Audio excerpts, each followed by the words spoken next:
job of a character artist is to take the concepts and interpret into 3D models for the world.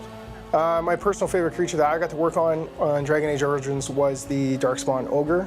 We tried to make the ogre so terrifying in his appearance that the player wouldn't believe that he could actually beat it in combat. I was really looking forward to it. The concept was very unique, and it was a bit of a challenge to actually bring it into the 3D environment with the different elements. It might seem like a strange thing to say when working on a fantasy game, but realism is a very important part of this process.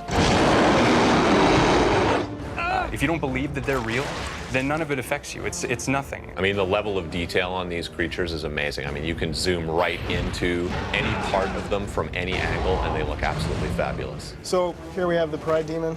It's one of the largest creatures in the game. From this concept, we'll make a 3D concept out of it.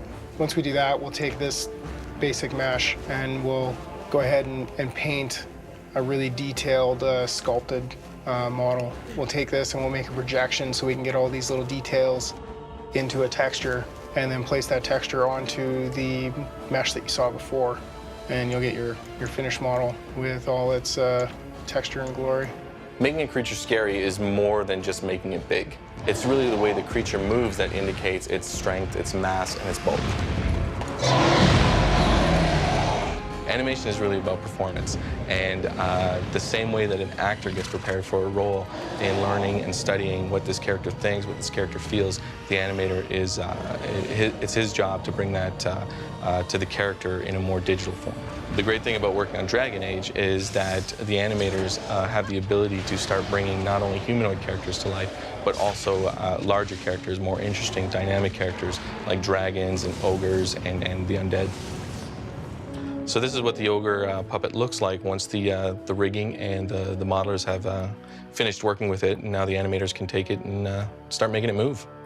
Sometimes we would just act it out, like get up and physically act out how like an ogre would move. As you can see, when the ogre hits the ground, his entire body shakes from the massive impact of his size, and that's a really nice detail.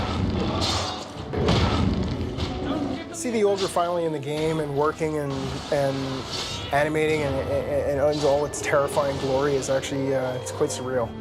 When you're working with such a big creative team, everyone is coming to the table with their own style, with their own techniques. And as the development process goes along and you start building a world together, it becomes one language. And that language becomes something like Dragon Age Origins.